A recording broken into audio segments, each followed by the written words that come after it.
uma expressão muito interessante que ainda não tinha ouvido. Mas ele disse que assim como Deus falou, haja luz, haja peixes, haja luminares, lua, estrela, sol, Deus deve ter dito também, haja família, porque família nasceu no coração de Deus, é projeto de Deus para nossas vidas. E nesses dias nós estamos dedicados a orar ao Senhor, a consagrar ao Senhor a vida das nossas famílias, bem como também a vida da nossa igreja, pois todos nós fazemos parte de uma única família, que é a família de Cristo, e somos parte deste corpo, e devemos orar uns pelos outros também.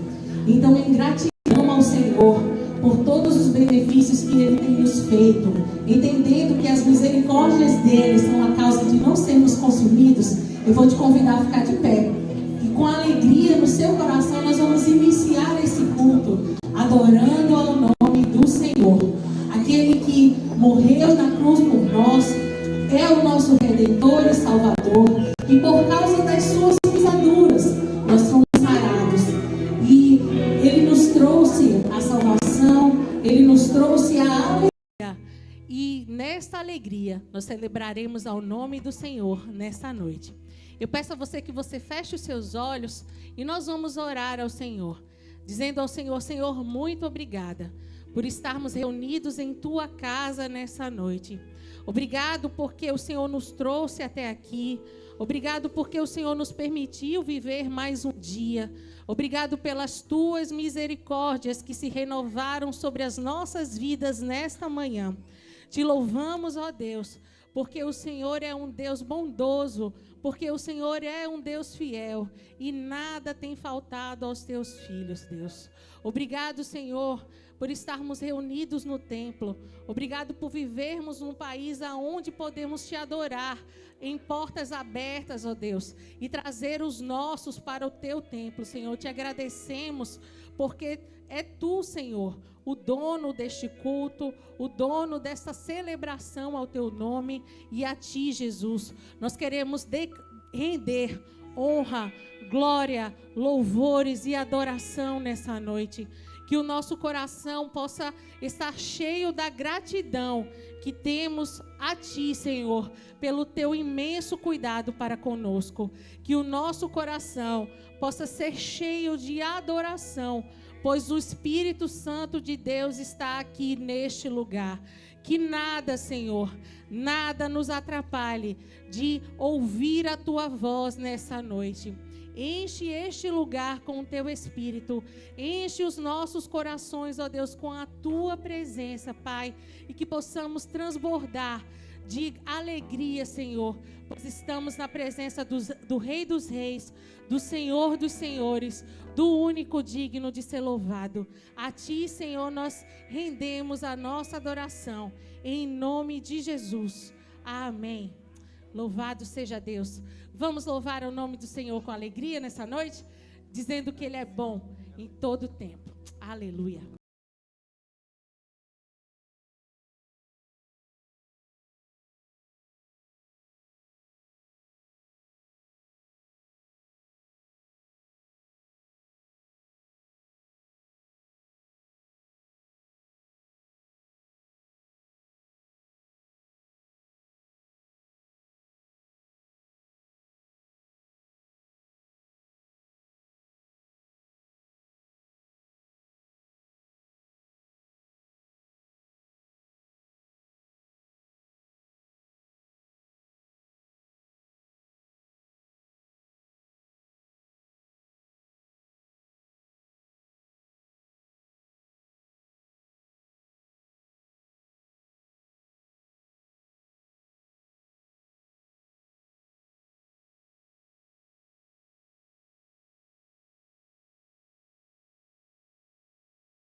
Glória a Deus.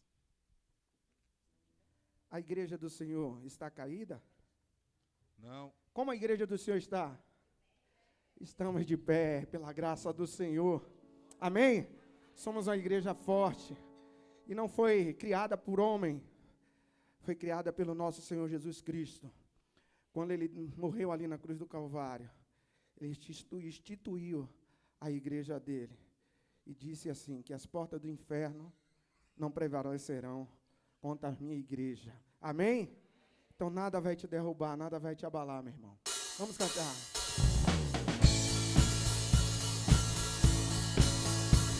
Com muita alegria.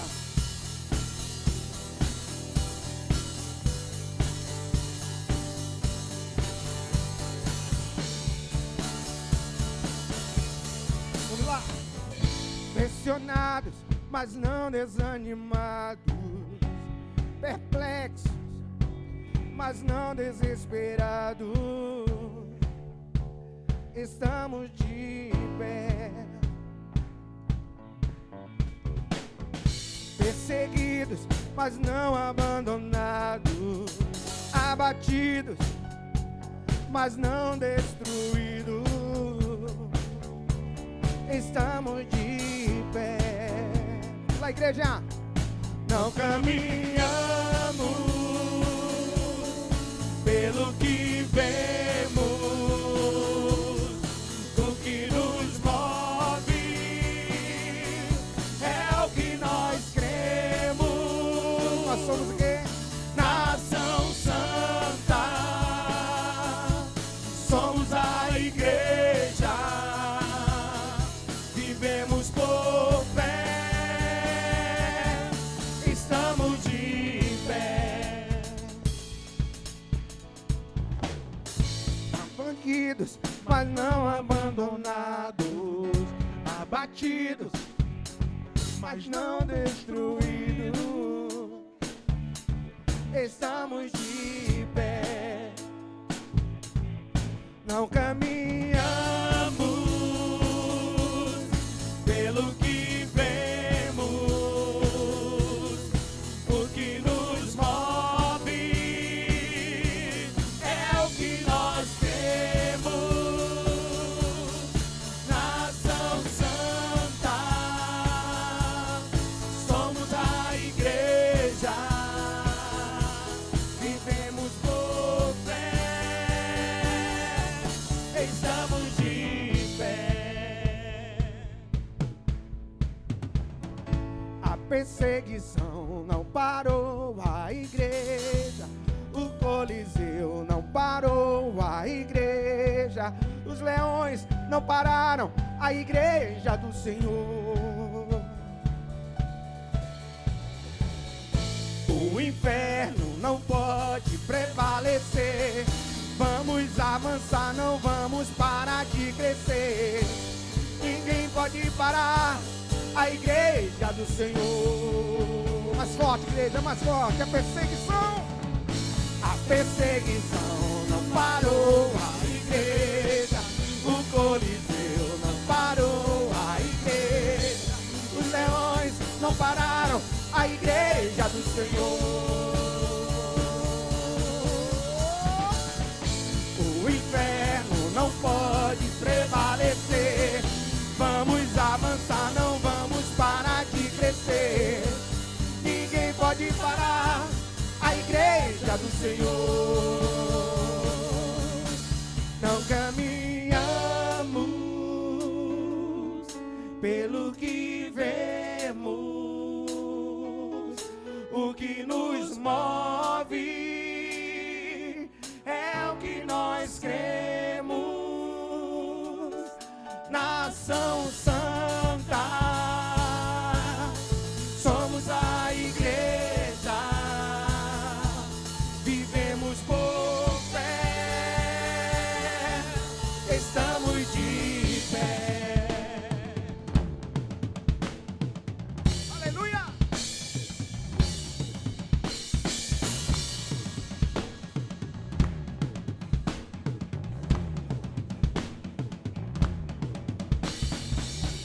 A perseguição não parou a igreja. O Coliseu não parou a igreja. Os leões não pararam a igreja do Senhor. O inferno não parou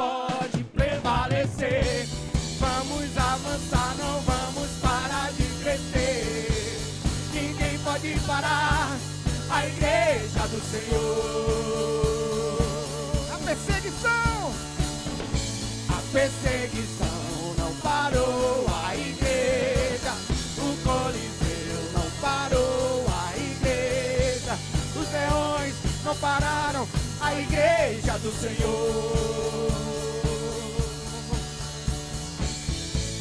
O inferno não pode prevalecer. Vamos avançar, não vamos parar de crescer. Ninguém pode parar a igreja do Senhor. Sabe por quê? Não caminhamos com vocês pelo que vemos. Oh, aleluia, Jesus. Cremos em Ti, Senhor. Nação Santa, somos a igreja, vivemos por fé. Estamos de pé. Aleluia. Estamos de pé. Aleluia. Louvado seja o nome do Senhor. Aleluia. Aleluia. Glória a Deus. Você pode sentar em nome de Jesus.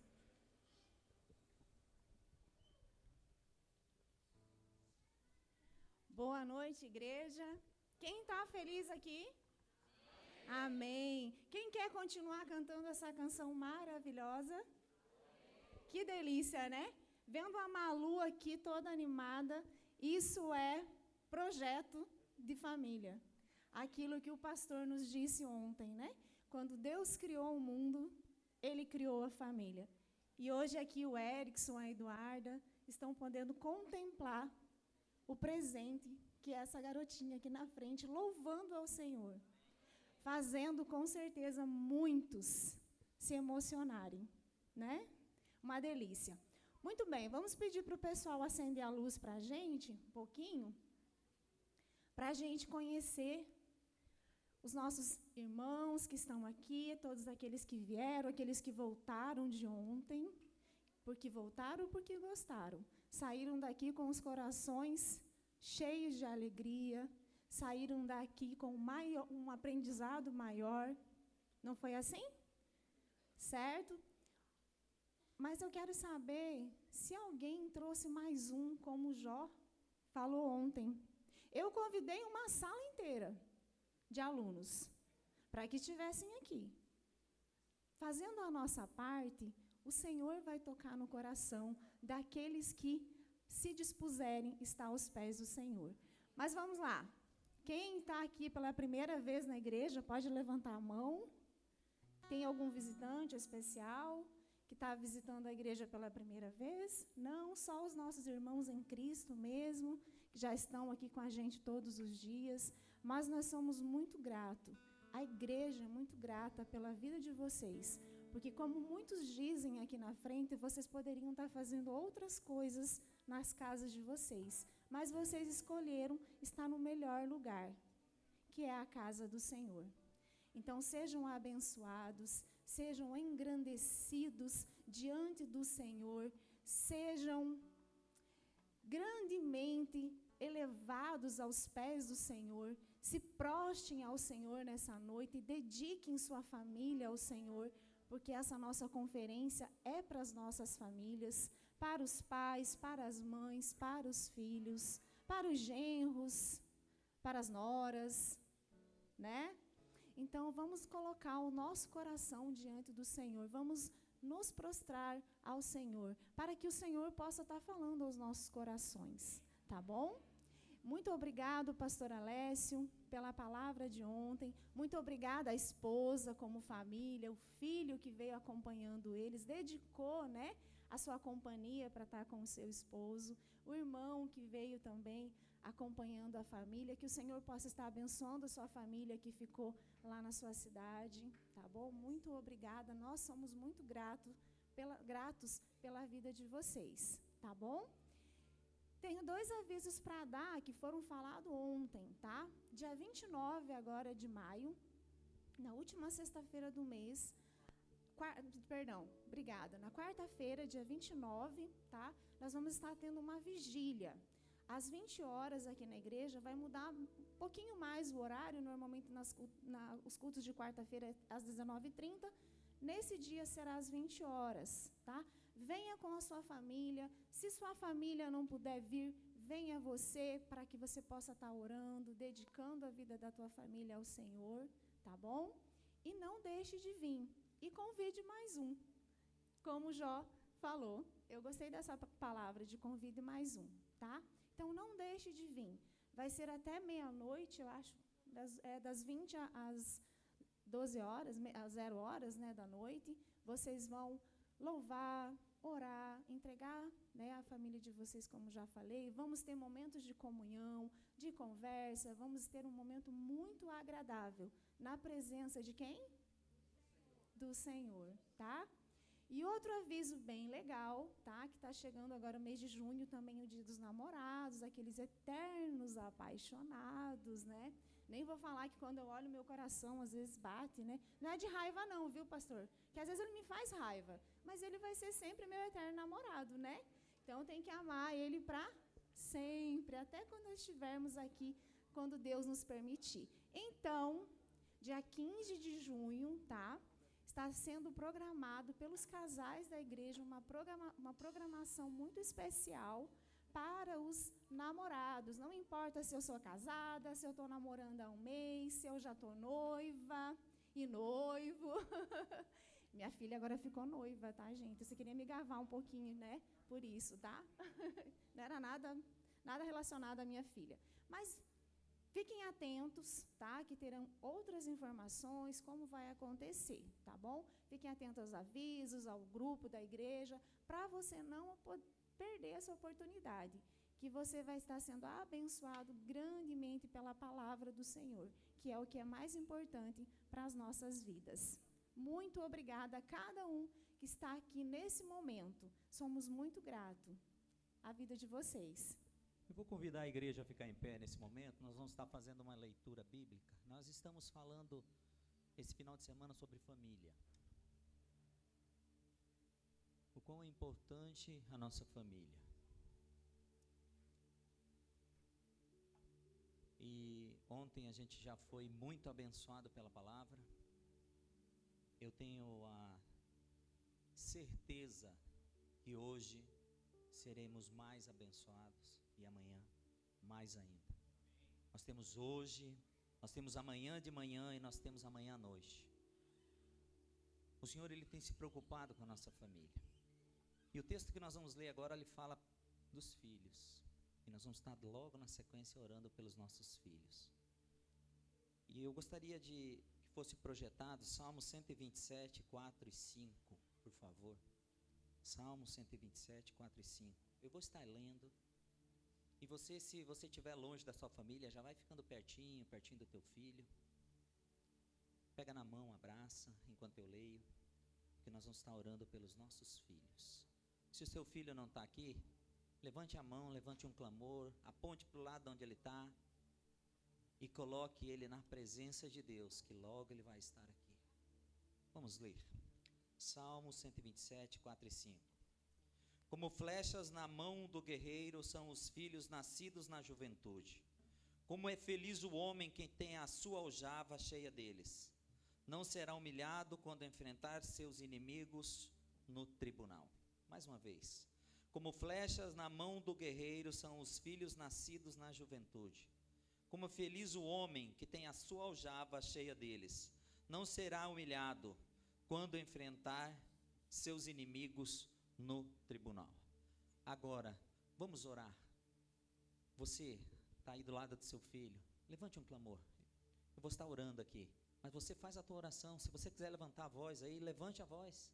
Levante a voz junto comigo, levante um clamor pela sua família, mas principalmente agora, pelo seu filho, pelos filhos dos seus filhos, porque a promessa de Deus é grande. Vai levantando a tua voz, não precisa olhar mais para mim, fale com Deus agora, vamos orar. Querido Deus, querido Pai, nós queremos te agradecer, ó Deus, por este momento, ó Pai. E neste momento nós queremos levantar um clamor, ó Deus, pelas famílias, ó Deus, em especial, ó Deus, queremos levantar um clamor, ó Deus, pelos nossos filhos, ó Pai.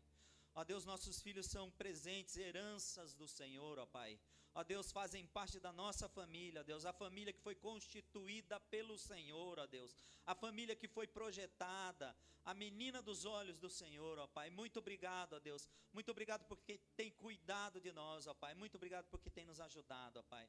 Mas agora nós queremos colocar, ó Deus, os nossos filhos no teu altar, ó Deus. O mundo tem tentado, ó Deus, destruir com a família, destruir com a nossa família, destruir com os nossos filhos, ó Pai. Mas nós repreendemos, ó Deus, toda ação de Satanás na vida dos nossos filhos, em nome de Jesus, ó Pai. E nós clamamos a Ti, nós clamamos pelo sangue de Jesus Cristo, ó Pai.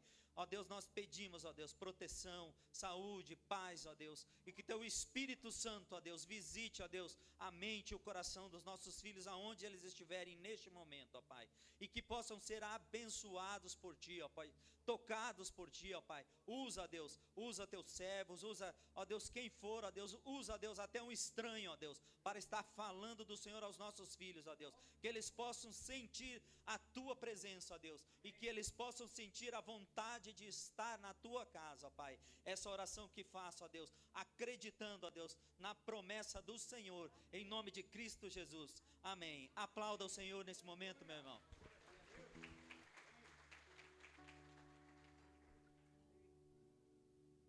Deus, glorificado seja o nome do Senhor. Ai, vamos continuar cantando? Amém, Jesus. Vamos glorificar o nome desse Deus maravilhoso, ao Deus que merece honra e glória, e dizer o quanto Tu és maravilhoso, Senhor.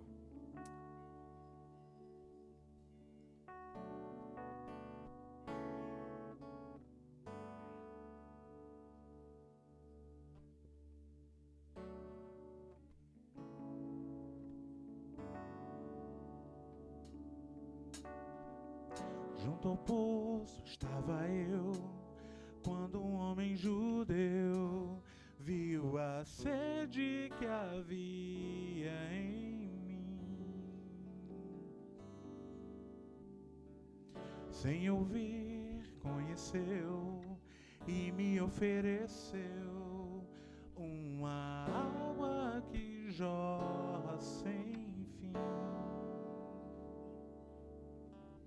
Dá-me de beber, pois tenho sede. Não quero mais buscar em outras fontes. Não precisarei aqui voltar pra minha sede saciar, uma vez que eu já ouvi Teu falar. Tu és por quem a minha alma esperou, a fonte da vida que me encontrou. És o dom de Deus, o Messias, o meu Salvador.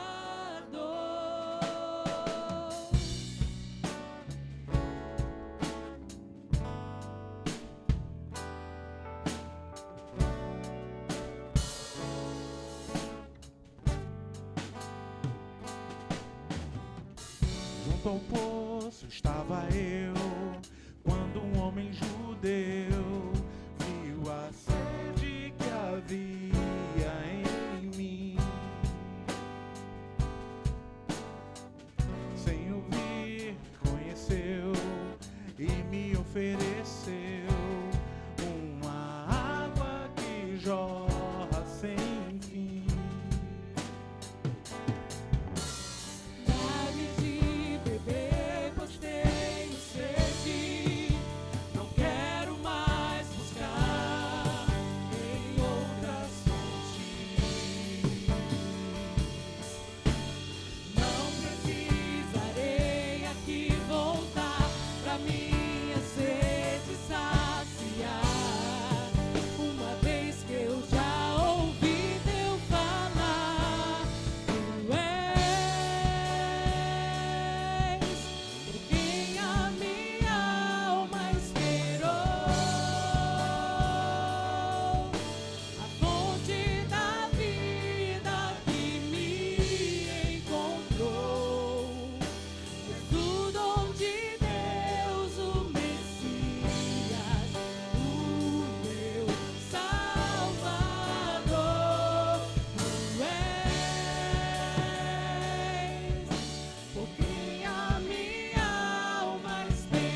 água viva, da qual, se nós bebermos, jamais nós teremos sede. E nós queremos beber das tuas águas, nós queremos beber das tuas fontes, fontes de águas vivas, Senhor. Nós queremos mergulhar no rio do Espírito Santo de Deus. Que a cada dia, ó Deus, possamos te buscar em espírito e em verdade, Deus. Ouvir a tua voz, buscar a tua face, Senhor, e entender os teus propósitos para as nossas vidas. Aleluia. Louvado seja Deus.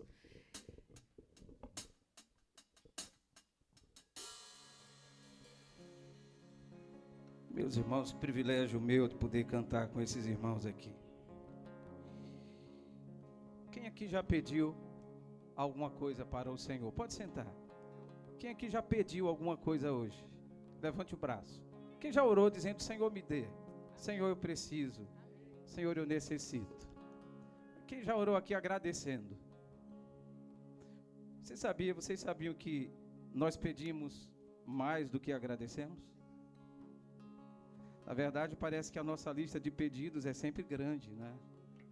E nós esquecemos, algumas vezes, de agradecer tanto que o Senhor nos tem dado. Essa canção que nós vamos cantar todos juntos é uma canção que fala sobre gratidão.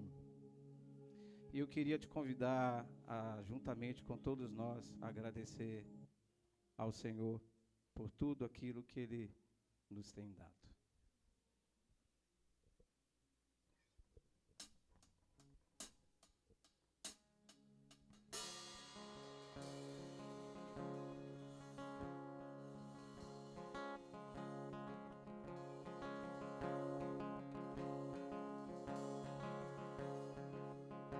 Nada novo achei pra dizer então, como expressar minha gratidão. Posso até cantar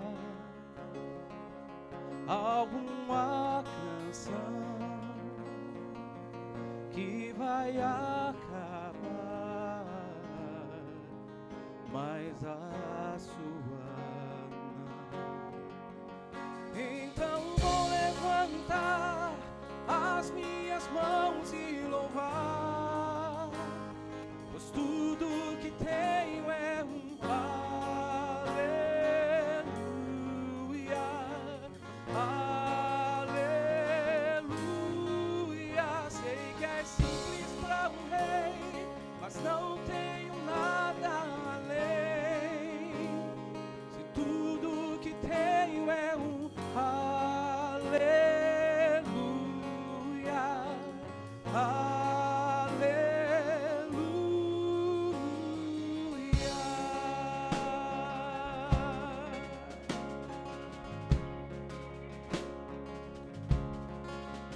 Em resposta a ti,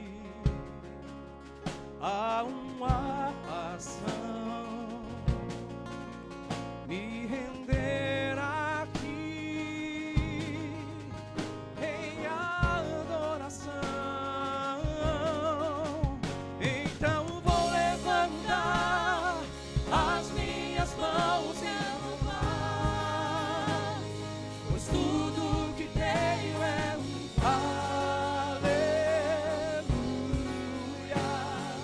aleluia. Sei que é simples para o rei, mas não tenho nada além. Tudo que tenho é um aleluia,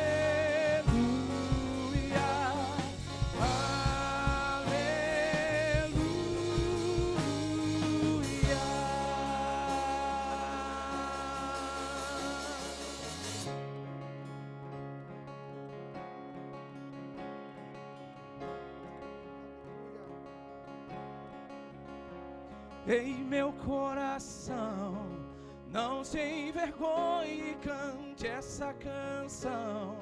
Sei que há fôlego nesses pulmões. Vamos ante ao Senhor.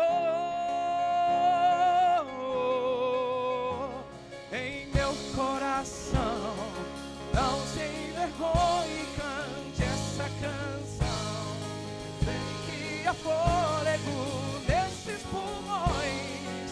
Vamos ao Senhor. Em meu coração, não sem vergonha, cante essa canção.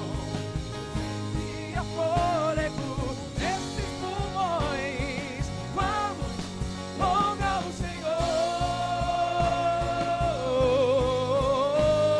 Em meu coração, não sem vergonha, cante essa canção. Respira fôlego nesses pulmões. Vamos ao Senhor.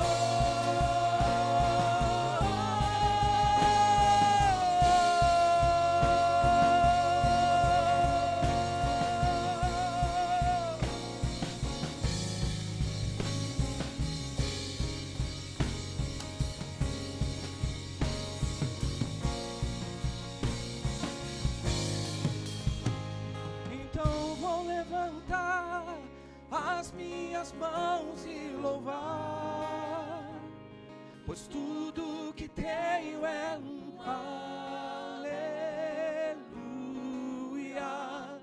aleluia. Sei que é simples para um rei, mas não tenho nada além que o coração cantando aleluia, aleluia.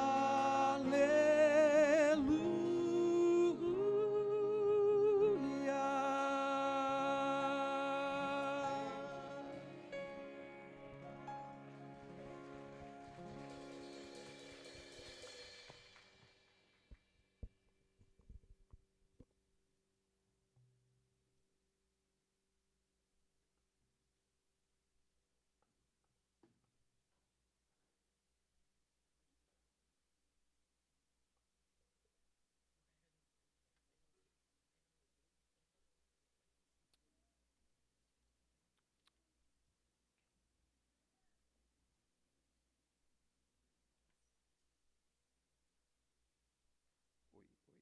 Ok, obrigado. E foi de súbito assim, né? Que nem na igreja. Lá na nossa igreja é sempre assim, Bruno. A gente está cantando, tocando, e aí depois, quando passa a palavra para o pastor, todo mundo some. Aí o pastor fica sozinho. Aí às vezes eu me lembro das palavras de Jesus, lá em João 6, quando o Senhor Jesus falando um duro discurso, e os discípulos, né, foram dando no pé, um e outro, e chegou um momento que o Senhor Jesus voltou-se para os 12 e disse assim: vós também não quereis retirar-vos, né? E aí o Pedro disse assim: não, Senhor, para onde iremos? Porque somente tu tens as palavras de vida eterna, né? Meus irmãos, graça e paz. Que bom poder estar aqui. O pastor me perguntou assim: pastor, vocês estão sendo bem tratados? Eu disse: eu estou triste, porque quando eu chegar de volta a Floriano, eu vou ter que pegar mais pesado na academia, para poder baixar o peso que eu estou ganhando aqui, não é? Mas também eu estou indo à forra. Ontem eu tomei açaí de verdade, né, gente? E hoje eu disse: não vou tomar açaí, porque açaí é muito calórico. Não sei se você sabe, né? Então, não vou tomar açaí. É melhor não tomar açaí.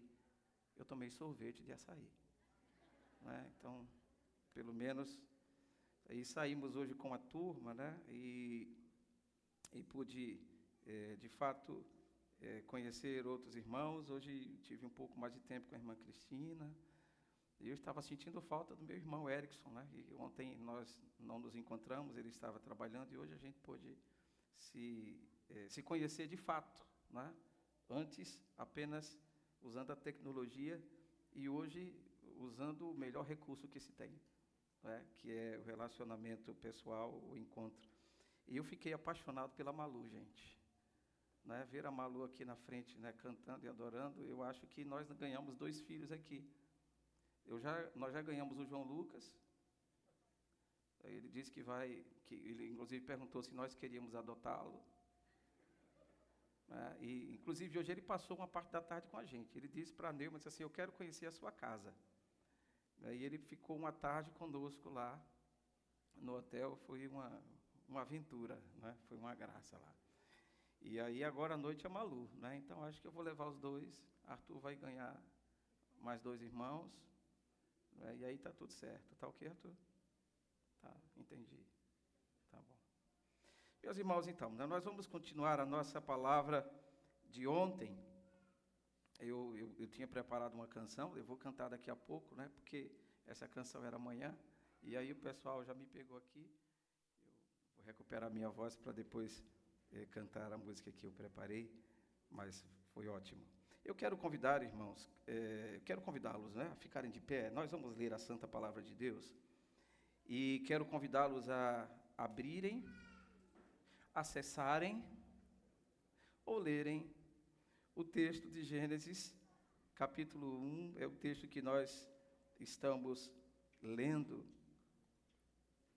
E vamos ler desta vez Gênesis capítulo 1 e leremos do verso 26 em diante.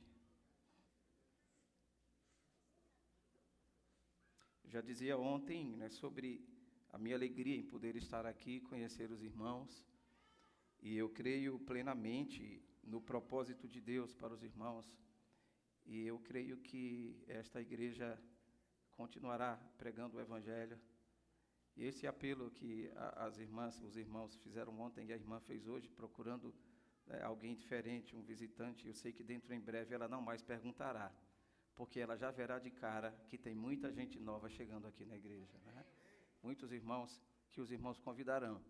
E certamente, né, é só nós nos lembrarmos daqueles mendigos que ficaram à porta da cidade enquanto Israel estava morrendo de fome. Então eles ficaram do lado de fora para serem entregues à sorte, e aí Deus fez um grande milagre, e aí eles encontraram um banquete, e depois quando eles começaram a comer e se banqueteando lá, né, o cerco era terrível, né? Então eles encontraram o alimento, e depois, enquanto eles estavam se banqueteando, eles disseram assim: não é justo que nós aqui estejamos, né, sendo alimentados enquanto os nossos irmãos estão lá dentro do cerco. Então nós vamos voltar, vamos deixar tudo aqui, nós vamos voltar e vamos convidar todo mundo para o banquete, né? E evangelismo nada mais é do que um mendigo dizendo ao outro mendigo onde encontrou alimento. E você sabe onde tem o alimento. Tem muita gente aí fora que não sabe. Então, nós precisamos dizer a eles onde tem o pão vivo que desceu do céu. Né? Então, eu creio que isso vai acontecer aqui. E eu espero que aconteça amanhã. Afinal, amanhã é... Que dia é amanhã? Domingo é dia de crente, né? Então, amanhã a gente vai estar aqui. Então, traga um visitante. Eu gostaria muito de conhecer outros marabaenses. Falei certo? Sim. Ok. Verso 26, Gênesis capítulo 1, verso 26. Então disse Deus: façamos o homem à nossa imagem, conforme a nossa semelhança. Domine ele sobre os peixes do mar, sobre as aves do céu, sobre os grandes animais da terra e sobre todos os pequenos animais que se movem rente ao chão. 27, os irmãos.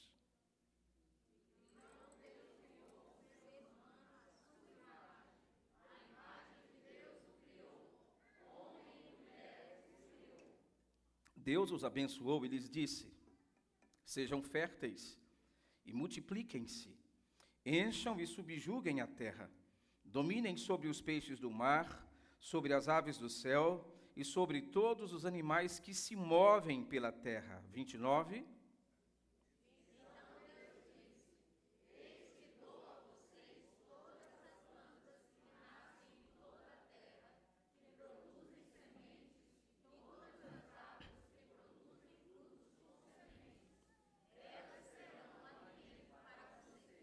E dou todos os vegetais como alimento a tudo que tem em si fôlego de vida, a todos os grandes animais da terra, a todas as aves do céu e a todas as criaturas que se movem rente ao chão. E assim foi. 31.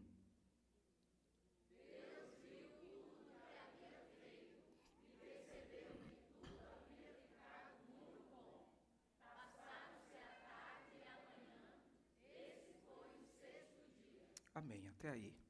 Senhor, nós lemos a palavra do Senhor, ela é rica, ela é poderosa porque ela faz o que apraz ao Senhor. Senhor, a tua palavra é o martelo que quebra a rocha. A tua palavra é fogo. A tua palavra é espada, espada de dois gumes. E ela penetra até o mais profundo do entendimento humano, da alma, do homem. Senhor, ela penetra naquele lugar onde homem algum jamais consegue ter acesso. Ali, na divisão entre juntas e medulas, fazendo a operação do Senhor. Senhor, a palavra do Senhor, ela é poderosa por si só. Eu não me refiro à letra, mas eu me refiro, Senhor, à ação do Teu Espírito Santo por meio das Escrituras que nos foram dadas. Senhor, a minha oração, a nossa oração desta noite é para que o Senhor traga-nos avivamento por meio da Tua palavra. Senhor, este é o verdadeiro avivamento que a Tua igreja no Brasil e no mundo necessita sentir. O avivamento pela palavra. E esta é a minha oração, Senhor, e que aconteça assim nesta noite nas nossas vidas, a começar em mim. Ó Deus bendito, fala conosco, Senhor. Eu sei que o Senhor fala de muitas maneiras. E eu sei que o Senhor fala na nossa individualidade e na necessidade de cada um. Por isso, Senhor, eu fico tranquilo por saber que esta tarefa é apenas do Senhor. E eu sei que o Senhor é poderoso para fazer. É a minha oração, em nome de Jesus. Amém. Se assente, por gentileza. Aqueles que não estavam conosco ontem, eu falei que era necessário para pensarmos sobre família, propósito de família. Eu expliquei que era importantíssimo que nós partíssemos do início, do livro de Gênesis. Ontem nós tentamos desconstruir algumas teorias contrárias à palavra de Deus, mais particularmente ao livro de Gênesis.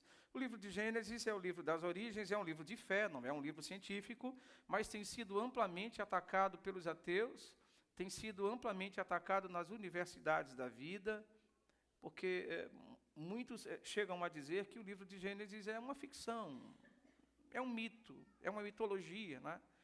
E eu falava ontem que se tudo aquilo que está escrito neste livro precioso não for verdade, em síntese, então nós cremos numa farsa, não precisamos crer na queda, porque se Adão e Eva não foram reais, se não foram um casal historicamente comprovado pelas Escrituras, ou crido assim nas Escrituras, então, se Adão e Eva não foram dois personagens históricos, então toda a teologia da Escritura, que está baseada principalmente nos capítulos 1 a 3 de Gênesis, cai por terra.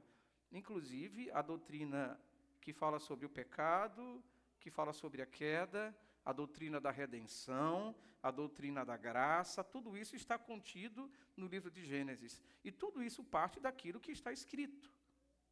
E quando eu me refiro a tudo aquilo que está escrito, eu estou dizendo tudo mesmo. Então, até isso tem implicação até na cristologia, porque o Senhor Jesus se referiu a Adão e a Eva como dois personagens históricos. E se o Senhor Jesus equivocou-se, então mostra-nos que o Senhor Jesus é falho, é falível. Então, ele não é Deus, porque Deus não falha. Então, se Jesus não é Deus, então ele não pode salvar. E se ele não pode salvar, então nós não temos um Redentor. A teologia da redenção está incompleta, o Messias ainda não veio. Inclusive, o Senhor Jesus mentiu, porque quando ele se referiu a Adão e Eva, ele se referiu a ambos como sendo duas pessoas. No final de tudo, ou como resumo, nós apontamos que precisávamos, quando pensamos em família, né, saber a origem da família e tentar descobrir também, né, qual o propósito da família. Falava eu ontem que Deus é o grande inventor de tudo isso. Então, se Deus é o inventor da família, Ele sabe como consertar a família. É uma pena que nós nem sempre recorremos ao Senhor. Mas a verdade é que a nossa perseguição hoje, ou nosso objetivo, melhor dizendo, né, é tentar descobrir qual é o propósito mesmo em si. A verdade é que a palavra diz que Deus criou o homem a partir do primeiro casal. E eu acredito, e acredito que você também acredite nisto, sem ser tão redundante assim, né, que Deus não dá ponto sem nó. Ninguém foi criado aqui aleatoriamente, né? E eu imagino aí que o meu nascimento, o seu nascimento, não foi a ermo, né? Há um propósito até na nossa existência. Então, se não seria à toa que em torno de 50 milhões de espermatozoides durante a fecundação, né, estão lá correndo para fecundar um óvulo, e aí, entre essa concorrência, né, essa grande universidade da vida, né, esse grande concurso público, né, são quase 50 milhões de concorrentes, e aí você vai lá, e Deus designou que apenas você, o mais lindo, bonitão e tal, chegasse lá e fecundasse o óvulo, né? O óvulo fosse receptivo a você, então você chegou lá, então o óvulo disse, tudo bem, querido, eu estava te esperando, né? Enquanto outros já chegaram até primeiro que você. E aí acontece aquele processo biologicamente divino, né? Então, existe a fecundação, ou antes disso, né, o óvulo se abre, você entra e nasceu essa coisa linda que é você. Eu não vou dizer eu, né, porque a modéstia me impede. Né? E seria muito acaso. É mais difícil acreditar no acaso do que no propósito. Então, eu creio que Deus tem um propósito para todas as coisas. E não foi diferente a nosso respeito. Não foi diferente em relação às nossas famílias. Falava ontem que o Senhor é a gênese de toda a família. Né? A família vem de Deus. Quando Deus criou Adão, ele disse que ia lhe fazer uma adjutora. Então, houve a primeira cirurgia na história humana. Houve, não seria um clone, né, conforme eu disse ontem, né, porque seria Adão e Ivo, né, mas, na verdade, o Senhor fez um outro ser semelhante a partir do mesmo material genético do homem e criou uma mulher, sexo oposto, né? E assim surgiu todas as coisas. Mas a verdade é assim, e agora? Tá bom. E qual o propósito da família? Deus criou a família para quê? Quando nós lemos este texto, não parece muito claro qual o propósito de Deus neste texto, mas toda a Escritura vai nos dizer qual é o propósito revelado de Deus para a família. E um texto que me chama muita atenção é o texto de Isaías 43, verso 7, quando o Senhor diz assim, eu criei você para o meu propósito. Ninguém nasceu aleatoriamente. O apóstolo Paulo vai dizer que o homem foi criado para o quê? Para o louvor e a glória do seu nome, de Deus. O propósito de Deus está definido e revelado nas Escrituras. Agora, se você deseja pensar um pouco mais, então vamos pensar sobre isto. Propósito de Deus para a família. Alguns dizem que a família está morta. Eu não sei se você já ouviu isso. Eu ouvi isso há pouco tempo. Alguém, né, o Instagram da vida revela muita coisa, né, muita fofoca no Instagram, muito recorte de vídeo. E eu ouvi uma pessoa, eu vi num recortezinho, alguém dizendo que esses costumes a respeito da família, esses costumes a respeito da constituição da família, do formato de família, isso já está ultrapassado, isso já está fracassado, e precisamos repensar em outro modelo de família, porque o modelo de família anteriormente recebido, na linguagem de quem disse, antiquado e ultrapassado, faliu. Faliu. Isso tem sido dito a plenos pulmões, em vários lugares, por várias pessoas, porque hoje o que se pensa é reconstituir um novo padrão de família, buscando um outro propósito. Por quê? Porque não descobriram o propósito da família estabelecida por Deus. Então, esse modelo tradicional já está ultrapassado, esse modelo que Deus criou já está ultrapassado, não funciona, não presta, o modelo que serve é esse aqui que a gente quer implantar. Esse é o modelo legal. É isso que o pessoal está dizendo. Mas tudo parte da premissa de que para eles a família está morta. Mas apesar das estatísticas, apesar das crises, apesar de tudo que ouvimos, Eu diria que pelo contrário. A família não está morta. Por quê? Porque Deus não assinou o óbito da família. E louvado seja Deus por isso. Deus ainda não declarou a falência da família. Agora nós temos um problema. Porque é o seguinte, nós não podemos negar que as famílias estão em crise. Podemos negar? Não podemos negar. E o que é curioso para a nossa realidade, a situação está feia. Porque é o seguinte, as instituições estão em crise. Estão ou não estão? Todas as instituições estão em crise.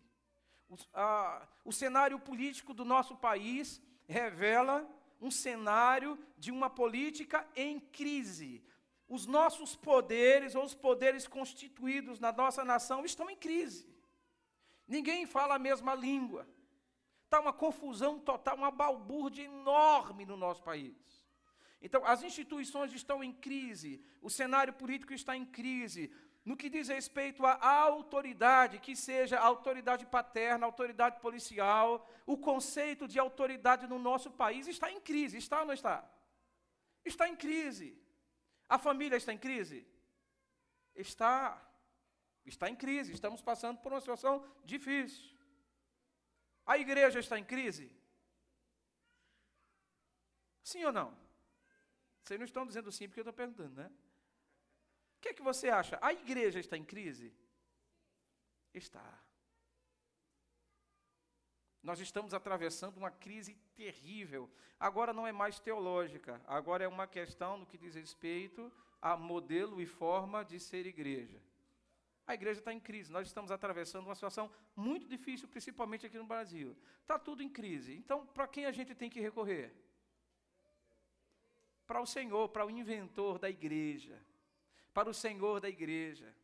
Para aquele que é o dono da igreja. Ele sabe consertar a igreja, sabe ou não sabe? Para isso a gente tem que deixar a igreja com ele. Porque ele é o inventor. O problema é que nós entramos na história e nós queremos controlar a igreja, nós queremos conduzir a igreja. Quem conduz a igreja foi quem morreu por ela. Ponto final. Quem corrige as famílias? Quem conserta as famílias? Quem inventou a família, gente? Quem inventou a família foi o Senhor. Se Ele é o inventor, Ele sabe onde está o defeito. O nosso problema é que a gente diz assim, Senhor, eu estou orando aqui pela minha família. Senhor, salva a minha família, mas eu não entrego a minha família para Jesus. Eu quero corrigir as coisas, eu quero fazer do meu jeito. Eu não abro mão de quem eu sou para Deus entrar na história e modificar a família. Muitas vezes, o conserto da sua família ou da nossa família não começa neles, começa em nós. Olha, gente, tem muita gente. Há muitas pessoas que me pedem para orar por família. Isso é coisa de membros e pastor. É uma relação, né, natural. Pastor, ora pela minha família. E nesses quase 25 anos de ministério, eu já orei pela família de muita gente, de irmãos que diziam assim, ora pelo meu marido, ora pela minha esposa, ora pelos meus filhos. Depois eu fui descobrindo que muitas vezes as pessoas pedem para nós orarmos pela família, mas a gente tem que orar pela pessoa, porque muitas vezes o problema do marido não se converter, do filho não se converter, da esposa não se converter, não é porque não tem oração, é porque aquela pessoa que pede oração e diz que é crente e está lá, não dá testemunho. Então, às vezes, não adianta orar, você está orando pela família, e quem pede para você orar pela família é o empecilho. Entende? Mas a gente precisa entregar tudo e colocar nas mãos de Deus. Ele é o inventor da família, então Ele sabe corrigir tudo. A gente só precisa entregar nas mãos do Senhor. Mas o que eu posso dizer é que a família não entrou em falência, porque Deus ainda não assinou o óbito da família. O plano do Senhor, quando criou aquele primeiro casal e colocou no jardim, foi para que a partir deles, eles realizassem a obra do Senhor na terra. A razão pela qual Deus criou Adão e Eva não foi apenas para cuidar do jardim, está muito claro. Ou você acha que a ordem de crescer e multiplicar-vos e sede fecundos era para gerar trabalhador para o jardim? Claro que não era. Claro que não era. Mas, na verdade, assim, dos muitos propósitos que nós podemos alistar, os propósitos de Deus para a família, eu quero alistar 2 e o terceiro vou passar rapidamente aqui.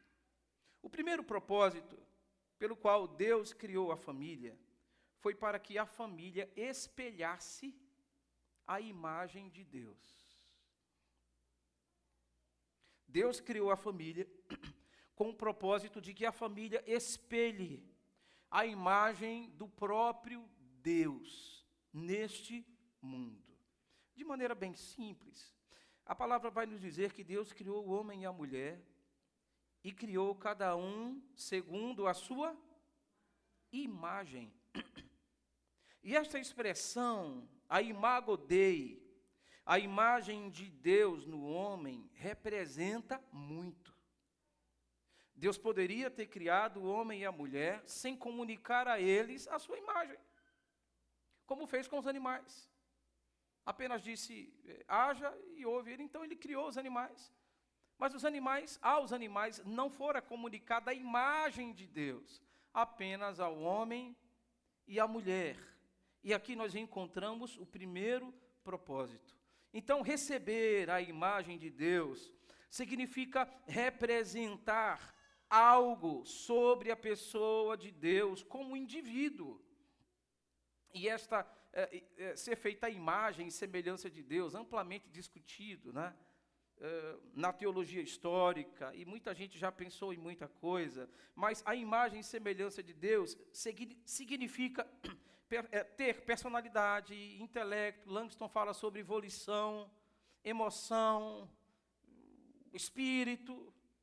Deus comunica isso tudo ao homem. São o que a gente chama em teologia de atributos comunicáveis, aquilo que Deus tem e compartilhou com o homem. E tudo isso faz parte da constituição da imagem de Deus ao homem. E a palavra vai nos dizer que criou Deus, pois, o homem à sua imagem, e reafirma o autor, atribuído aqui a Moisés, a imagem de Deus o criou, homem e mulher os criou. Isso significa que o casal, aquele primeiro casal, teve como objetivo e propósito divino revelar esses aspectos profundos da pessoa de Deus no mundo. Então Deus vai juntar os dois, vai comunicar, dividir, repartir a sua imagem, algumas características ou forma de ser com este primeiro casal, e diz assim, olha, reproduzam, sejam fecundos. Agora imagina, a matriz tinha a imagem e semelhança de Deus, os dois, a matriz. A partir da matriz, com a procriação, com a fecundação, com menino, e menino, e menino, e menino, né? É assim que a gente fala para lá, né? Então, cada filho que nascia desta primeira matriz, nascia com o quê? Com a imagem e semelhança de Deus. Então, o primeiro propósito de Deus para a família foi que a família, a partir daquele primeiro casal, a imago Dei fosse espalhada no mundo, para que o homem, onde fosse, revelasse o caráter de quem? De Deus. Então, sejam fecundos, reproduzam, mas o que isso tem a ver? Ser a imagem e semelhança de Deus e reproduzir essa imagem e semelhança significa que o casal passaria a refletir unidade em diversidade, assim como nós vimos na Trindade, onde há 3 pessoas distintas com funções diferentes, mas em perfeita harmonia. Isso precisava ser comunicado. Então, assim, Deus cria o primeiro casal e diz assim, olha, vocês que são distintos, vocês terão unidade. E por meio do casamento, por meio da união conjugal, esse é um conceito mais nosso, Deus não disse isso, né? Lá em Gênesis.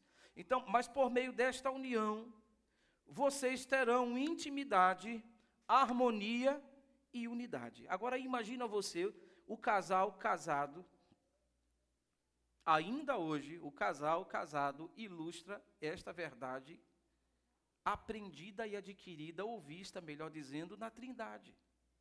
3 pessoas que são um só e que vivem em intimidade e em perfeita harmonia. O primeiro casal recebe essa incumbência. Vocês vão revelar a Trindade. Em segundo lugar, o casal refletiria, a imagem de Deus através de qualidades de relacionamento. E é algo interessante nisso, porque há aspectos da personalidade de Deus, seus atributos, que somente se consegue ver em comunidade, tais como amor incondicional, bondade, longanimidade e misericórdia. Então, o Senhor Deus cria a família, ou por que não dizer, usando o verbo no seu tempo normal, o adequado, Deus criou a família como o lugar ideal para que esses atributos divinos, verdade, bondade, tudo aquilo que se tem em Deus, fosse visto, e Deus criou a família para revelar isto. Esse é o propósito de Deus. Essa foi a razão pela qual Deus criou família. Em terceiro lugar, nós descobrimos que esta imagem de Deus no casal inclui o aspecto da procriação de novas imagens. Quando nós lemos o livro de Gênesis, no capítulo 5, do verso 1 a 3, nós descobrimos que no dia em que Deus criou o homem, a semelhança de Deus o fez. E diz o texto que homem e mulher os criou e os abençoou. Um pouco mais adiante, o texto diz que viveu Adão 130 anos e gerou, vê o que diz o texto. Adão viveu 130 anos e gerou um filho à sua semelhança, conforme a sua imagem, e lhe chamou Sete. Não é interessante? Porque o autor sagrado faz questão de dizer, é como se depois de 130 anos, finalmente Adão gerou alguém, à sua imagem e à sua semelhança, refletindo a imagem de Deus. Não é isso que o texto quer dizer. Parece ser, mas a intenção de usar essas palavras foi exatamente aquilo que desenvolveu Sete, o filho de Adão e Eva. Porque parece-me que o autor faz questão de, quando descreve o nascimento de Sete, é como se fosse assim: após Caim, uma nova geração de filhos de Adão e Eva surgiram. Não que o Sete, que era o nome do filho dele, não tivesse pecado, mas é como se a partir dali uma nova geração surgiu. Mas a palavra vai nos dizer de maneira muito clara que os filhos são frutos do amor dos pais, e pela graça de Deus também são novas imagens, não somente de Deus, mas também são pequenos espelhos do amor dos pais. Então Deus vai usar o primeiro casal para isso. E alguém conta uma historinha, e na verdade, quem conta essa historinha é um autor chamado, não vou dizer o nome dele não, porque não vale a pena. Mas ele conta uma metáfora, e ele diz que um marciano, um extraterrestre, chegou no Jardim do Éden. É uma metáfora. E aí ele diz que quando o marciano chegou lá, perguntou assim: onde está Deus? Onde está Deus? Eu quero conhecer Deus. Aí tinha um papagaio que já falava desde aquele tempo. Aí o papagaio conversou com o extraterrestre, viu o extraterrestre perdidão lá. Onde está Deus? Quero conhecer Deus. Aí o papagaio disse: você quer conhecer Deus? Ele disse: quero. Ele disse: então, converse com o primeiro casal.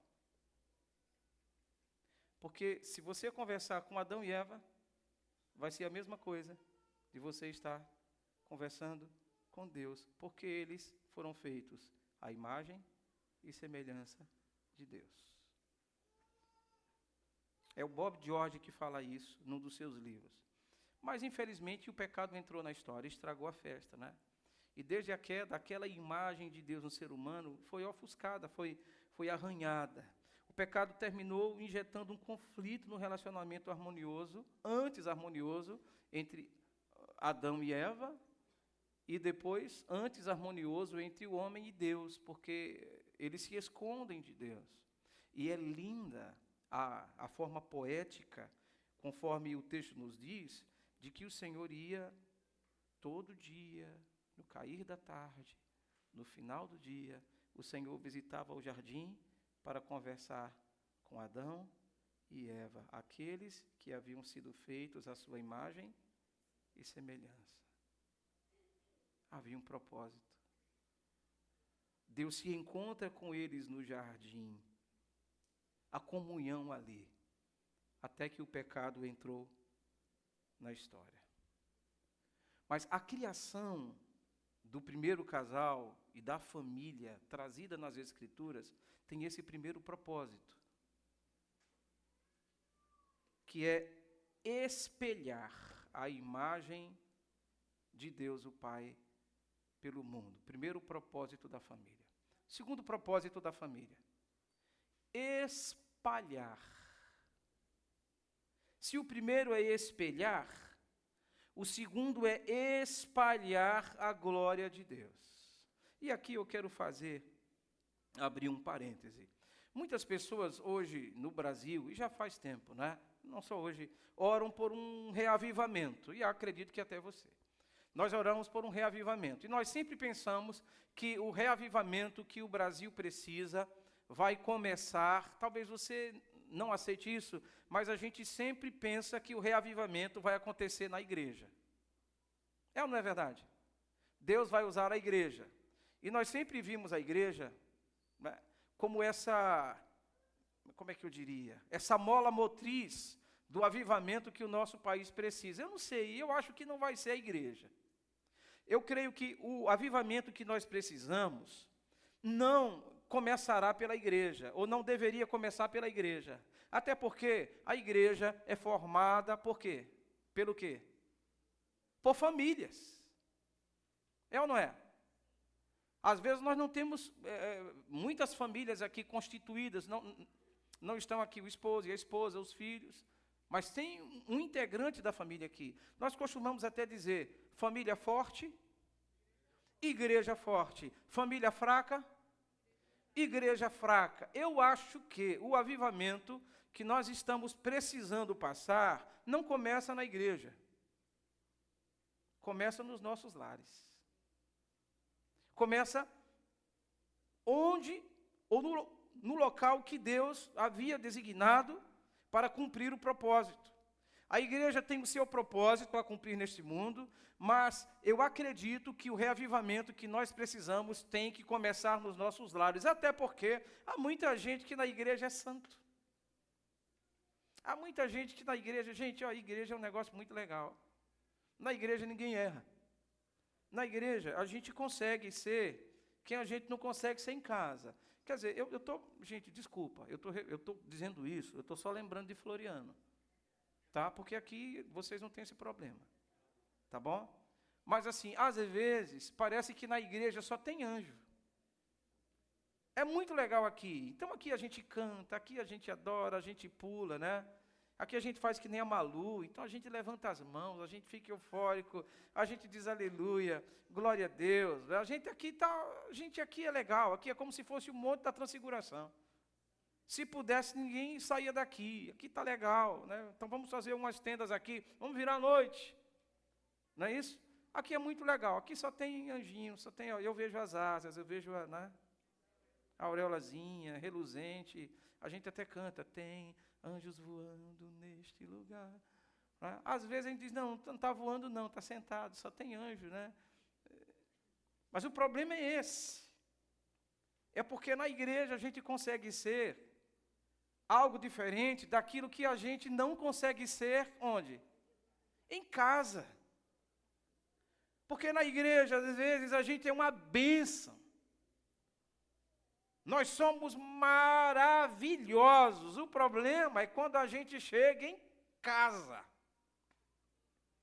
Porque quando chega em casa, não tem música tocando, não tem pastor tocando, não tem esse ambiente aqui. E aí a gente tem que se deparar com a nossa realidade, ou temos que nos deparar com a nossa realidade. E quando nós chegamos em casa, a gente não consegue espelhar a glória de Deus. É aquela história do menino que falou para o pastor, disse, pastor, pastor fala com o papai, né? Porque, sim, não é a mesma pessoa. Lá na igreja, papai é tão bonzinho. Mas quando chega em casa, né? Então, pastor, leva papai para morar na igreja. Porque aquele papai da igreja é diferente do papai daqui de casa. Vocês entenderam? Às vezes a gente imagina que esse reavivamento que a gente precisa, e que precisa mesmo, vai vir pela igreja. Eu acredito que não. Eu acredito que esse reavivamento tem que começar a partir dos nossos lares. Olha, quando nós aprendemos sobre a cultura judaica, e a nossa teologia é judaico-cristã, não adianta, né, a gente imaginar que não. Mas quando a gente olha para a cultura judaica, que foi o berço, né, em que foi escrita a palavra de Deus, nós vimos que há uma ênfase maior ali na vida familiar, mais na vida familiar do que no ajuntamento. No ajuntamento, que depois vai se desenvolver, vai haver culto, vai haver sacrifício, vai haver um monte de coisas, mas quando a gente lê Deuteronômio, principalmente Deuteronômio 6, que vai falar sobre aquele grande Shema, ouve, ó Israel, o Senhor, nosso Deus, é Deus único, né? Quando a gente lê Deuteronômio 6, de 6 a 8, nós vamos perceber que o autor sagrado vai dizer o seguinte: olha, onde se deve ensinar sobre o Senhor, onde se deve adorar ao Senhor, é em casa. Onde nós precisamos ensinar os nossos filhos sobre Deus, sobre quem é Javé, o Senhor dos Senhores, é em casa. Então você deve ensinar em todo momento ou a todo momento. Inclusive a palavra lá é: tu inculcarás nos teus filhos, andando, correndo, jogando futebol, fazendo tudo que for possível, né? Então, assim, é em casa, é no contexto de família, não é no contexto de igreja. Qual é a nossa questão? É que a gente quer que tudo aconteça no contexto de igreja, e nada acontece no contexto do lar, no contexto familiar. Inclusive a nossa vida cristã, nós conseguimos desenvolver mais aqui do que em casa. Nós até usamos a roupa para ir para a igreja. Nós compramos a roupa para ir para o culto. Não é assim? Não é uma roupa diferente? Não é uma maneira diferente? Porque nós vamos dissociando essa vida com Deus no lar e vamos transferindo para ambientes, como se fossem ambientes sagrados. Por isso que as famílias na igreja têm um perfil. E as famílias em casa têm um outro perfil. Então, se o avivamento vier a partir da igreja, é como se tratasse apenas no superficial e não conseguisse tratar na essência da coisa, que é exatamente na vida cotidiana, no dia a dia que a gente desenvolve com o nosso cônjuge, com os nossos filhos. Então, o reavivamento que nós tanto precisamos, eu imagino que não deve ser a partir da igreja, mas deve ser a partir das famílias. E quando nós entendermos o nosso propósito como família, o propósito de Deus, para nós, enquanto família, aí eu acredito que um verdadeiro avivamento vai acontecer no nosso país. Se as nossas famílias forem famílias que observam e seguem o propósito divino, meus irmãos, o culto vai ser uma maravilha, a igreja vai ser uma maravilha. Se nós conseguirmos ser como família, o que a gente precisa ser em casa, as nossas assembleias não daria tanta confusão como dão. Eu nasci numa igreja batista, gente. Nasci numa igreja batista. Sou batista desde berço. Eu já vi muita coisa. Muita coisa. Quantas vezes nós não saímos feridos das nossas assembleias, e aí teve alguns que tiveram uma ideia, não, o nome não vai ser mais assembleia, ou sessão, como se dizia antigamente. Aí a gente inventou, e então para aliviar a gente chamou de culto administrativo. Para quê? Né? Para que o pessoal entenda que aquilo é um culto. E no culto, né, ninguém bate no outro, ninguém agride o outro, ninguém, né? Isso é coisa de pastor, entendeu? E aí, assim, a gente começou a chamar de culto administrativo, até que depois que nós percebemos que o nome não mudou nada, porque no culto administrativo os irmãos batiam no outro, saíam chateados. Entende? Enquanto nós dissociarmos essa questão, nada vai mudar. Tudo porque nós não conseguimos entender o propósito, mas quando nós passarmos a entender o propósito de que uma igreja forte, uma igreja alicerçada, parte de família forte, de família alicerçada, aí a gente vai entender que o avivamento que a gente quer que aconteça no nosso país deve começar dos nossos lares. É mais ou menos aquela questão, né? A gente não pode transferir a educação religiosa dos nossos filhos aos professores de EBD. Somos nós em casa que precisamos ensinar os nossos filhos. Eles devem ir para a escola, ouvir para a escola bíblica dominical já preparados. E não esperar que o professor ensine os nossos filhos a amar o Senhor. Mas não é isso que acontece? Tudo porque nós não nos lembramos ou esquecemos do propósito de Deus. Então, o primeiro propósito é espelhar a imagem de Deus. O segundo propósito é espalhar a glória de Deus. E o ministério da família começa com o ministério entre marido e esposa. Começa entre marido e esposa. Meus irmãos, os nossos lares, as nossas famílias, não precisam ser campos missionários. As nossas famílias, as famílias cristãs, não deveriam ser campos missionários, mas as nossas famílias deveriam ser agências missionárias.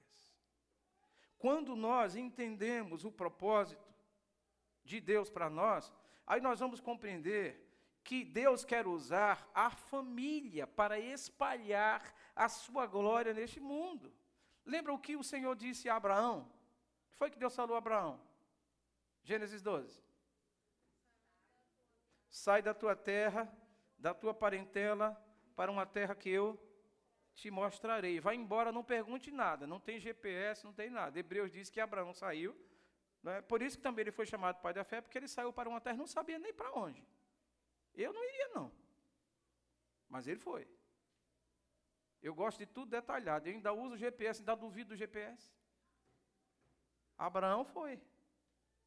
Mas diz a palavra que a promessa do Senhor era: e em ti serão benditas todas as famílias.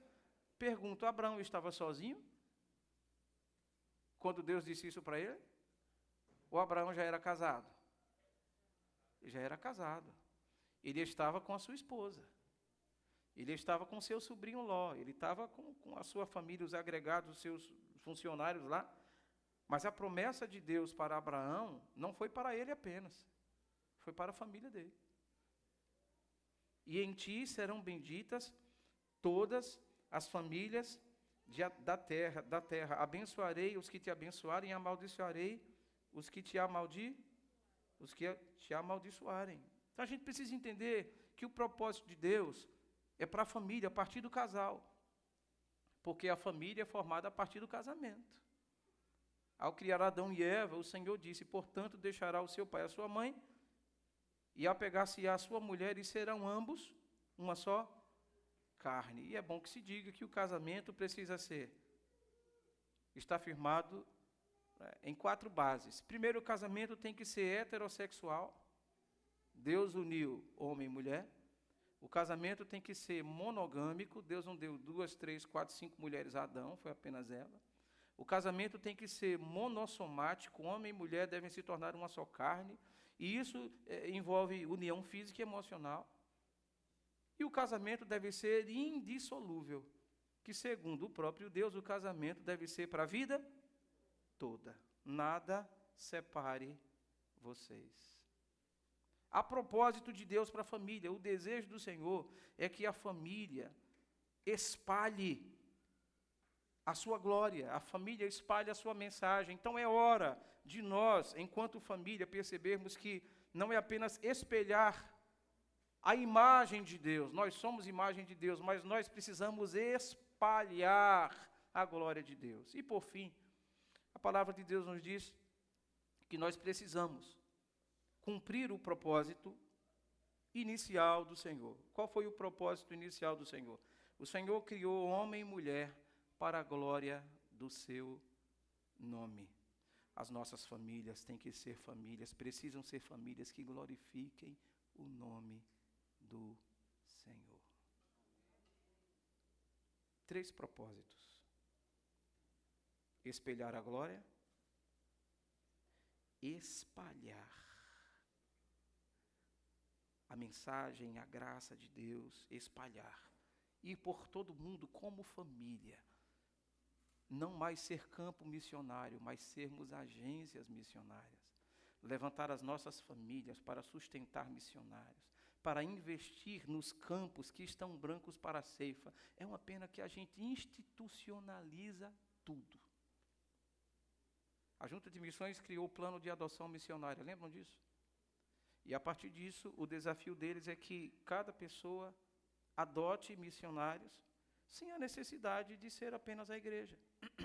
Então, nós institucionalizamos o sustento missionário, o apoio missionário. Então, a gente diz assim, não, eu não vou apoiar ninguém. Então, quantas pessoas ou quantos missionários a sua igreja apoia? Rapaz, não sei, nenhuma, ainda não foi aprovado na Assembleia. E por que você não apoia? Por que você não adota? A sua família não adota um missionário. Meus irmãos, já foi o tempo das nossas famílias serem campos missionários. Nós precisamos ser agências missionárias. Foi assim que Deus fez, esse é o plano de Deus, usar as famílias para espalhar a sua glória. Precisamos repensar esta necessidade da institucionalização de missões. Não, os responsáveis somos nós. A nossa família vai espalhar a glória de Deus. Nós vamos espalhar a mensagem. Quem vai vir conosco? A minha família. Eu acho lindo a família do irmão Jó. Acho legal, né? E é maravilhoso ver a família aqui. Já se foi o tempo em que as famílias faziam uma obra missionária, irmãos. Já se foi o tempo em que ia uma família, o pai, a mãe e os filhos, e abriam um ponto de pregação lá no bairro, não sei onde.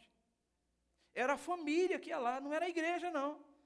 A instituição, a família representava a igreja. E muitas vezes, aquela família somente chegava para o pastor e para a igreja e dizia assim, pastor, nós começamos um trabalho ali, o trabalho está fluindo, já tem muita gente na garagem e tal, a coisa está crescendo, pastor, agora a gente precisa da ajuda do Senhor e da ajuda da igreja. Quem viveu esse tempo aqui?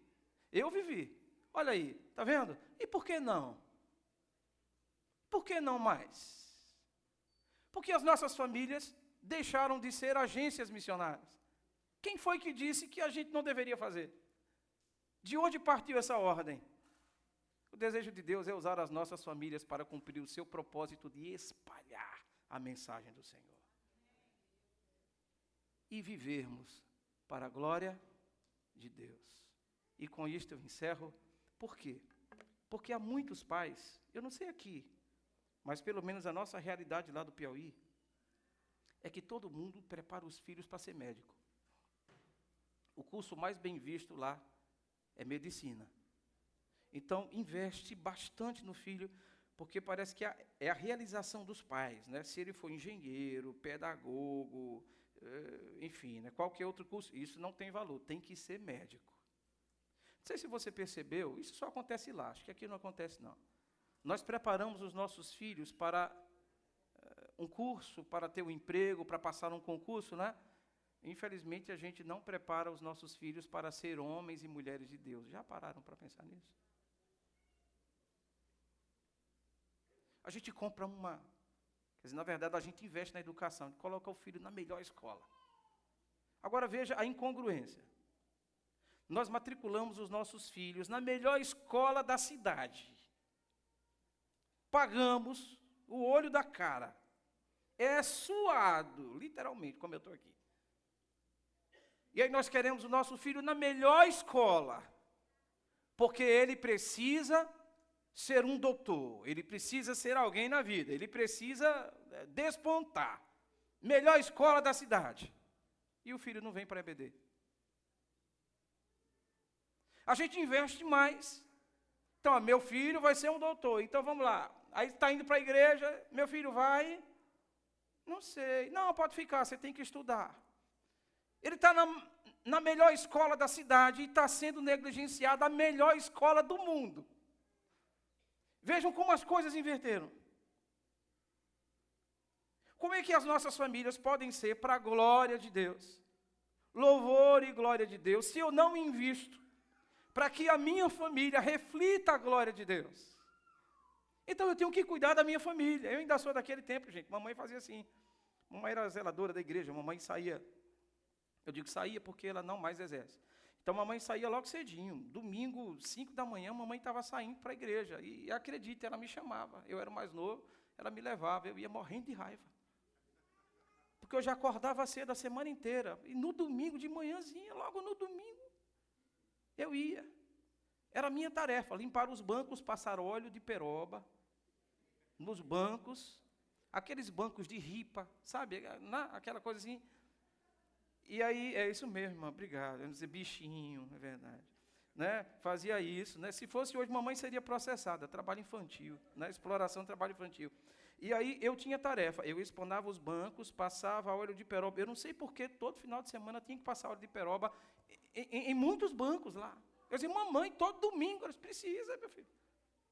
A minha função era espanar os bancos, lustrar os bancos e lavar o banheiro. Eu lavava o banheiro da igreja. Depois mamãe lavava de novo. Mas eu lavava. Mas o que era que acontecia? Mamãe não me deixava em casa. Gente, mamãe nunca foi a uma escola.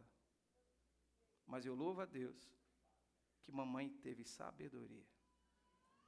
Eu louvo a Deus, porque muitas vezes eu disse assim, eu não quero ir. E mamãe não abria mão. Mamãe dizia, você vai. Aquele jeito bem tranquilo. Ela dizia assim, jeito bem tranquilo. Ela dizia assim, você vai. Mas por que eu tenho que ir? Sem muito diálogo. Ela dizia assim, porque eu sou sua mãe. E você ainda não se domina. Mamãe usava essa expressão. E eu ia para a igreja. Eu ia, ajudava. Quando era por volta de 7h40, 8 horas, eu voltava para casa, tomava um banho e retornava. Sabe o que mamãe fez na minha vida? Isso me faz lembrar aquela música do Oséias de Paula. A melhor coisa que eu já fiz em toda a minha vida, salvou-me por um triz. Pois é, em aceitar Jesus, sinceramente, foi a melhor coisa. O nome da música é a melhor coisa, né? Mas quem tem acima de 40 sabe disso. Está acima de 40. A melhor coisa que Deus fez na minha vida foi colocar uma mãe que foi sábia e não cedeu todas as vezes que eu quis que ela cedesse. Gente, eu dormia à noite naqueles bancos, parecia que eu acordava todo quebrado, todo torto assim. Mas eu ia. E eu tenho certeza que Deus usou mamãe para isso. Hoje eu estou aqui dando esse testemunho para vocês. Eu farei 25 anos de ministério, março próximo, ano que vem. 25 anos. Eu confessei a Jesus aos 8 anos de idade e fui batizado aos 10. Eu sei que a ida para o ministério e estar servindo ao Senhor tem muito a ver com a instrumentalidade de Deus na vida da minha mãe.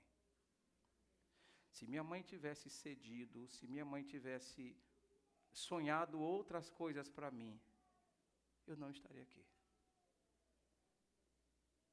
Entendeu? Então, não pensa na melhor escola para o seu filho, lá fora, a melhor profissão. Pensa em torná-lo um homem ou uma mulher de Deus. Isso é viver para a glória do Senhor. Deus nos abençoe. Que horas termina o culto aqui, pastor? Normalmente.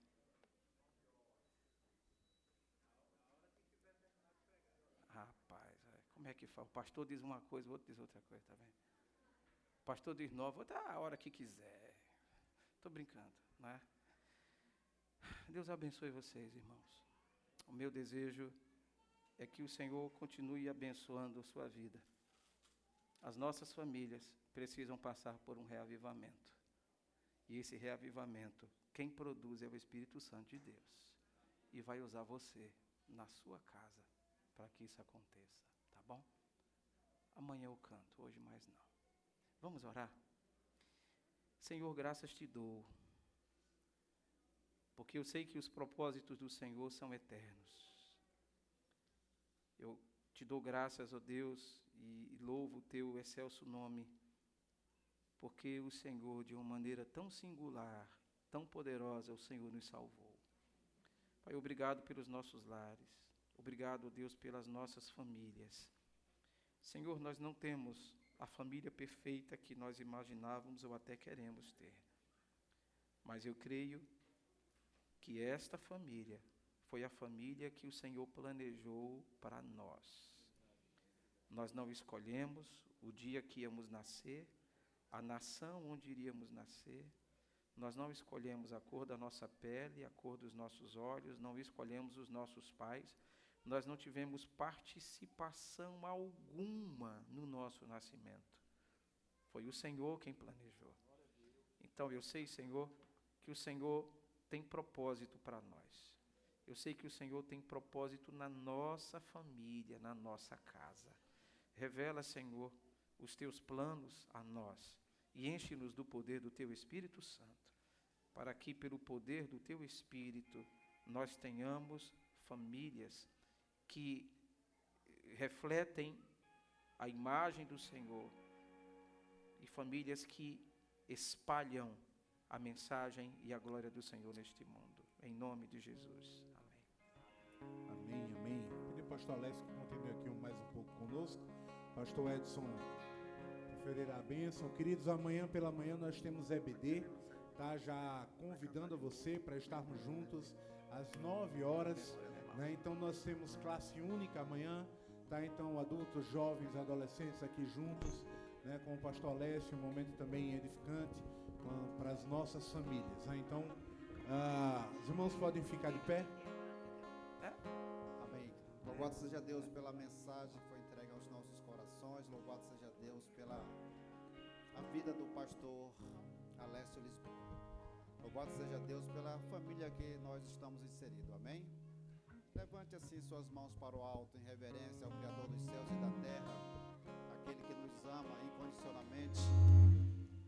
Que o amor de Deus, Pai, Criador dos céus e da terra e tudo que neles habitam, a graça do Senhor Jesus Cristo, o nosso Salvador, e as consolações do Espírito Santo de Deus sejam com todos vós, hoje e sempre. Amém. Glória a Deus.